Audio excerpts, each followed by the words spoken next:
Good morning, students. Welcome back. We are reading Nazism. Now, we have already learned about the different wars, effects and wars, and the political radicalism and economic crisis. Now, due to all these things, there was year of depression. ऐसी स्थिति उत्पन्न हो चुकी थी जहां पर बहुत ज़्यादा नुकसान जर्मनी को उठाना पड़ा. So what was this year of depression? We'll try to understand by this.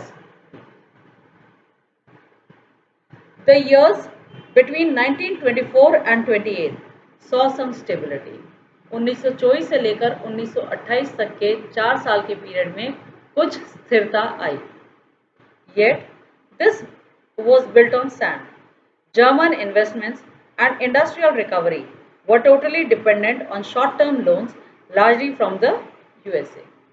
Germany में जो ये रिकवरी हो रही थी या कुछ जो शांति मिल रही थी वो यूएस से मिलने वाले कर्जे की वजह से हो रही थी. This support was withdrawn when the Wall Street Exchange crashed in 1929. लेकिन 1929 में वॉल स्ट्रीट एक्सचेंज जो एक स्टॉक मार्केट था वहां पर कीमतें घट गई और यूएसए ने कर्जा देना बंद कर दिया. Fearing a fall in prices, people made frantic efforts to sell their shares. लोगों को लगने लगा कि कीमतें घट जाएंगी और इस वजह से उन्होंने अपने शेयरों को जल्दी जल्दी बेचना शुरू कर दिया. On one single day, 24 October, 13 million shares were sold. This was the start of great economic depression. बहुत बड़े आर्थिक मंदी के दौर की शुरुआत हो गई थी. ग्रेट इकोनॉमिक डिप्रेशन आर्थिक मंदी के दौर की शुरुआत हो गई थी क्योंकि एक ही दिन के अंदर 24 अक्टूबर को 13 मिलियन शेयर्स बिक चुके थे. Over the next 3 years, between 1929 and 1932, the national income of the USA fell by half.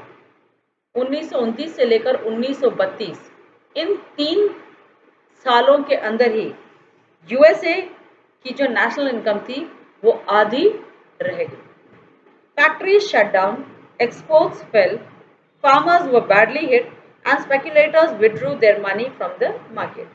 फैक्ट्रियां बंद हो गई, एक्सपोर्ट घट गए, किसानों को बहुत नुकसान हुआ और साथ ही साथ लेनदारों ने बाजार से अपना पैसा जो पैसा दे रहे थे उन्होंने बहुत सारा पैसा बाजारों से अपना पीछे निकाल दिया. The effects of this recession in US economy were felt worldwide. US के अंदर जो आर्थिक मंदी का संकट उभर रहा था वो पूरे संसार के अंदर वही आर्थिक मंदी के संकट को महसूस किया गया. The German economy was the worst hit by the economic crisis. सबसे बुरा प्रभाव जर्मनी के आर्थिक मुद्दे पर हुआ. By 1932, industrial production was reduced to 40% of 1929 level. 1929 में जो औद्योगिक उत्पादन हो रहा था उसका 40% 1932 में 1932 में 40% घट गया. Workers lost their jobs or were paid reduced wages. इंसानों की नौकरियां छिन गई, बहुत सारे मजदूरों की नौकरियां छिन गई और कुछ की तनख्वाह कट गई. The number of unemployed touched an unprecedented 6 million. तकरीबन 6 मिलियन लोग बेरोजगार हो गए. On the streets of Germany, you could see men with placards around their necks saying, willing to do any work.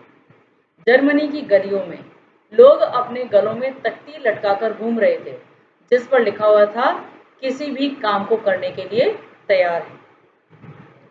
Unemployed youths played cards or simply sat at street corners or desperately queued up at the local employed exchange. बेरोजगार इधर उधर या तो ताश खेलते हुए नजर आ रहे थे या फिर गली मोहल्लों में ऐसे ही बैठे हुए अपना टाइम पास कर रहे थे या कुछ लोग जो सरकारी रोजगार के दफ्तर थे, गवर्नमेंट एम्प्लॉयमेंट ऑफिसेस थे, वहां पर लाइनों में लगते थे ताकि उन्हें कुछ नौकरियां मिल जाए. As jobs disappeared, the youth took to criminal activities and total despair became commonplace. जैसे जैसे नौकरियां कम होती गई, वैसे वैसे गैर कानूनी काम बहुत ज़्यादा बढ़ गए. The economic crisis created deep anxieties and fear in people. इस आर्थिक मंदी की वजह से लोगों के अंदर डर की भावना जाग चुकी थी. The middle class, especially salaried employees and pensioners, saw their savings diminish when the currency lost its value. Middle class लोग और जो पेंशन पा रहे थे, उन लोगों को ये महसूस होने लगा कि उनकी जो सेविंग्स है वो कीमतों की घटने की वजह से, कीमतों के बढ़ने की और मार्क की वैल्यू घटने की वजह से दिन प्रतिदिन उनकी सेविंग्स कम हो रही. Small businessmen, self-employed and retailers suffered as business got ruined. छोटे छोटे व्यापारी क्योंकि व्यापार घट रहे थे, तबाह हो रहे थे, इसलिए उन्हें बहुत ज़्यादा नुकसान उठाना पड़ा. These sections of societies were filled with fear of proletarianization and anxiety of being reduced to the ranks of the working class, or worse still, the unemployed. लोगों में प्रोलेटराइजेशन की पॉलिसी के बारे में उनके बहुत ज़्यादा डर हो चुका था, क्योंकि उन्हें लग रहा था या तो उनकी नौकरियां छिन जाएगी या फिर जो उनका ओहदा है, पोजीशन है, वो घट जाएगी. Only organized workers could manage to keep their heads above water, but unemployment weakened with bargaining power. सिर्फ जो संगठित मजदूर थे वो अपने जीने का संसाधन पा रहे थे, बाकियों को बहुत मुश्किल आ रही थी. Big business was on crisis. The large mass of peasantry was affected by a sharp fall in agricultural prices, and women, unable to fill their children's stomachs, were filled with a sense of despair. बड़े बड़े उद्योगों में घाटा उन्हें महसूस होने लगा. किसानों को बहुत ज़्यादा घाटा हुआ और साथ ही साथ औरतें घर का काम भी कर रही थी और बाहर का काम भी कर रही थी, लेकिन जब वो अपने बच्चों का पेट नहीं भर पा रही थी तो उनमें भी आक्रोश की भावना जागृत हो गई. Politically to the Weimar republic was triggered. Weimar republic राजनीतिक स्तर से भी कमजोर होने लगा.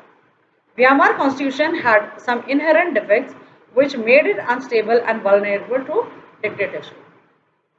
व्यामार का जो संविधान था उसमें कुछ खामियां थी या कमजोरियां थी, जिसकी वजह से वहां पर डिक्टेटरशिप या तानाशाही अब उभरने लगी. One was proportional representation.